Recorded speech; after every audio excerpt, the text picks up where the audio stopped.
નમસ્કાર।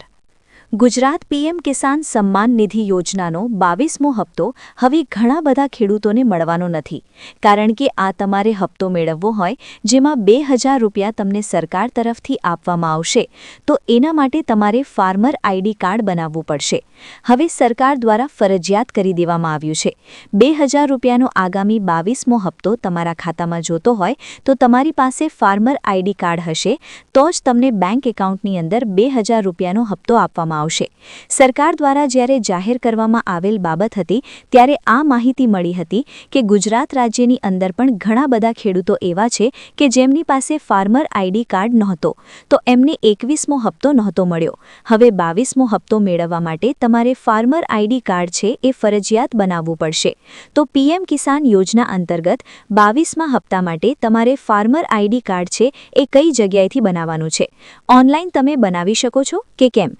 તમે ઓનલાઈન ઘરે બેઠા પણ આ ફાર્મર આઈડી કાર્ડ છે એ બનાવી શકો છો। જી હા મિત્રો, કારણ કે હવે રજિસ્ટ્રેશનની પ્રોસેસ સાવ ઇઝી છે, સહેલી છે, જેના લીધે તમે 2000 રૂપિયાનો હપ્તો જે પીએમ કિસાન યોજનાનો છે એ જૂન, જાન્યુઆરી અથવા તો ફેબ્રુઆરી મહિનાની અંદર તમારા બેંક ખાતાની અંદર મળે, એટલે કે આવનારા 1-2 મહિનાની અંદર તમારા બેંક ખાતાની અંદર આ હપ્તો મળે એ પહેલાં તમારે ફાર્મર આઈડી કાર્ડ છે બનાવી લેવું પડશે। હજુ સુધી મિત્રો આ હપ્તા માટે ઓફિશિયલી તારીખ જાહેર નથી થઈ, પરંતુ અમુક એવા અહેવાલો કે પછી સોશિયલ મીડિયાની જે માહિતી છે એના આધારે આપણે એવું અનુમાન લગાવી શકીએ કે આ હપ્તો છે વહેલા ખેડૂતોના બેંક ખાતાની અંદર આવી શકે છે। હજી સુધી આ અંગે કોઈ પણ સ્પષ્ટતા થઈ નથી, પરંતુ આપણે એવું માની શકીએ કે નવેમ્બર 2025ના રોજ ખેડૂતોના બેંક એકાઉન્ટની અંદર આ હપ્તો 21મો હપ્તો જાહેર થયો હતો, એટલે કે 19 નવેમ્બરના રોજ હપ્તો જાહેર થયો, ત્યાર પછીના 4 મહિના પછી એટલે ફેબ્રુઆરી અથવા તો માર્ચ મહિનો પણ આવી શકે છે હપ્તો આવવા માટે। એટલે 22મો હપ્તો ખેડૂતોના બેંક એકાઉન્ટમાં આવે એ પહેલા ફાર્મર આઈડી કાર્ડ છે ફરજિયાતપણે બનાવવું પડશે। દરેક ખેડૂતો માટે છે એ ફરજિયાત છે। જો તમે પણ ખેડૂત છો અને આ વિડીયો જોઈ રહ્યા છો તો ફાર્મર આઈડી કાર્ડ બનાવી લેજો। હવે ફાર્મર આઈડી કાર્ડ કઈ રીતના બનાવવું, જો બનાવવાનો બાકી હોય તેના માટે છે। જેમને પણ ફાર્મર આઈડી કાર્ડ બનાવી લીધું છે એમના માટે આ જ વિડીયોની અંદર બીજા સમાચાર છે કે 2000ની જગ્યાએ 4000નો હપ્તો કઈ રીતે મળે। તો આ દરેક જે માહિતી અને સમાચાર છે તમને આજના વિડીયોની અંદર જણાવવાના છે। ખાસ કરીને વિડીયોને તમે છે છેલ્લે સુધી જોતા રહેજો।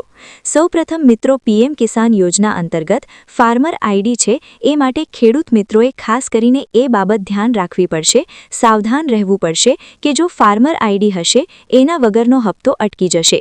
પીએમ કિસાનનો હપ્તો છે એ તમારે જોઈતો હોય તો ફાર્મર આઈડી કાર્ડ બનાવવું ફરજિયાત છે। તમે ઘરે બેઠા મોબાઈલમાંથી ડિજિટલ આઈડી પણ બનાવી શકો। સ્ટેપ બાય સ્ટેપ એની પ્રોસેસ છે એ આપણે જાણીએ તો સૌપ્રથમ દેશભરમાં સરકાર તરફથી ખેડૂતો માટે અનેક પ્રકારની યોજનાઓ ચલાવવામાં આવે છે, જેના ફાયદા દેશના કરોડો ખેડૂતોને પણ મળે છે। દેશમાં ઘણા ખેડૂતો એવા છે કે જેઓ ખેતી દ્વારા વધારે પૈસા કમાઈ શકતા નથી, પરંતુ આવા ખેડૂતોને ભારત સરકાર તરફથી પ્રધાનમંત્રી કિસાન સન્માન નિધિ યોજના હેઠળ વર્ષમાં 6000 રૂપિયા આપવામાં આવે છે।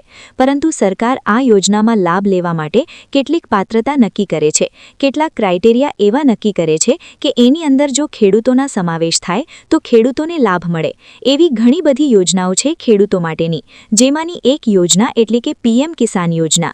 અત્યાર સુધીની સૌથી પ્રચલિત અને સૌથી મિત્રો જાણીતી એવી યોજના એટલે કે પીએમ કિસાન સન્માન નિધિ યોજના। હવે આ યોજના અંતર્ગત ખેડૂતોના બેંક ખાતાની અંદર 2000 દર 4 મહિને આપવામાં આવે છે। વર્ષના 6000 થયા, પરંતુ ઘણા બધા ખેડૂતો કહે છે કે આ યોજના અંતર્ગત જે 6000 આપવામાં આવે છે એની જગ્યાએ 12000 આપવામાં આવે, એટલે સરકાર તરફથી છે એ દરેક હપ્તાની અંદર રકમમાં વધારો કરી અને ખેડૂતોને આપવામાં આવે એવી ખેડૂતો માંગ કરી રહ્યા છે। પરંતુ એના વિશે સરકાર દ્વારા છે એ બજેટ 2026ની અંદર છે એ નિર્ણય લેવામાં આવી શકે છે, અથવા 2026ના બજેટની અંદર એવી માહિતી આપણને મળી શકે કે 2000ના હપ્તાની અંદર વધારો થયો છે। પરંતુ ત્યાં સુધી આપણે રાહ જોવાની જરૂર છે. હવે મિત્રો, ખેડૂતો માટે સરકારી યોજનાઓનો લાભ લેવા હવે પહેલા જેવો સરળ હપ્તો નથી રહ્યો, કારણ કે કેન્દ્ર સરકાર દ્વારા એગ્રીસ્ટેક પ્રોજેક્ટ હેઠળ દેશના ખેડૂતોની ડિજિટલ ઓળખ તૈયાર કરવામાં આવી રહી છે, જેને ફાર્મર આઈડી કહેવામાં આવે છે. હવે જો ખેડૂતો પાસે ફાર્મર આઈડી નથી તો પીએમ કિસાન સમ્માન નિધિ યોજનાના હપ્તા અટકી જશે. જે ખેડૂતો ફાર્મર આઈડી નથી બનાવવાના, એમની પાસે છે એ આપતો નહીં પહોંચે. એટલે જે કઈ રીતના બનાવી છે એ પ્રશ્ન હોય તો તમને જણાવી દઈએ. તો સૌપ્રથમ જણાવી દઈએ તો ફાર્મર આઈડી શું છે. તો ફાર્મર આઈડી હકીકતમાં ખેડૂતોને એક ડિજિટલ ઓળખ આપે છે, જેમાં ખેતી સાથે જોડાયેલી લગભગ દરેક જાણકારી નોંધાયેલી રહેશે. જેમાં આમાં ખેડૂતોની જમીનનો રેકોર્ડ, કયો પાક ઉગાડવામાં આવે છે, ખાતર અને બિયારણનો વપરાશ, પશુપાલન અને ખેતીથી થતી આવક જેવી ઘણી બધી જાણકારી ફાર્મર આઈડી કાર્ડની અંદર હશે. હવે આ જ આઈડીના આધારે સરકાર નક્કી કરશે કે કયો ખેડૂત કઈ યોજના માટે પાત્ર છે. જો તમે આઈ ખેડૂત પોર્ટલના માધ્યમથી રજીસ્ટ્રેશન કરી અને લાભ લેતા હોય, પીએમ માનધન યોજનાનો લાભ લેતા હોય, પીએમ સ્વનિધિ યોજના છે, ઘણી બધી એવી સરકારી યોજના જે ખેડૂત હિતલક્ષી છે, તો દરેક યોજનાનો લાભ લેતા હોય તો પણ ખ્યાલ પડી જશે સરકારને. અને જો એક યોજના અંતર્ગત તમે રજીસ્ટ્રેશન કરાવી અને લાભ લેતા હોય તો સરકારને એ પણ ખ્યાલ પડી જશે. હવે પીએમ કિસાન સમ્માન નિધિ યોજના અંતર્ગત ફાર્મર આઈડી તો નક્કી કરી દેવામાં આવે છે કે ફાઇનલ છે, પરંતુ પીએમ કિસાન સમ્માન નિધિનો હપ્તો પણ આ જ ફાર્મર આઈડી સાથે લિંક કરવામાં આવશે. આનાથી એ ફાયદો થશે કે સાચા ખેડૂતોને સાચા સમયે પૈસા મળી જશે. સાથે જ ખોટો રજીસ્ટ્રેશન કરેલો કે ડુપ્લિકેટ નામ કે ખોટા ક્લેમ જેવી સમસ્યાઓ પણ ખતમ થશે. અને આવનારા સમયમાં મોટાભાગની કૃષિ યોજનાઓ માટે આ જ આઈડી છે એ આધાર બનશે. જેમાં ઓનલાઈન ફાર્મર આઈડી કેવી રીતે બનાવવી? તો ફાર્મર આઈડી બનાવવા માટે ખેડૂતે પોતાના રાજ્યના એગ્રીસ્ટેક પ્રોજેક્ટ પર જવું પડશે. ત્યાં ક્રિએટ ન્યૂ યુઝરના ઓપ્શન ઉપર ક્લિક કરવાનું છે અને આધાર કાર્ડ નંબર નાખવો પડશે. જ્યારે મિત્રો કેવાયસીની પ્રક્રિયા પણ પૂર્ણ કરવી પડશે. શરતો એ વિશે વાંચીને સંમતિ આપ્યા પછી ફોર્મ સબમિટ કરવાનું હોય છે અને આ પછી આધાર સાથે જોડાયેલા મોબાઈલ નંબર ઉપર આવેલ ઓટીપીથી વેરિફિકેશન કરવામાં આવે છે.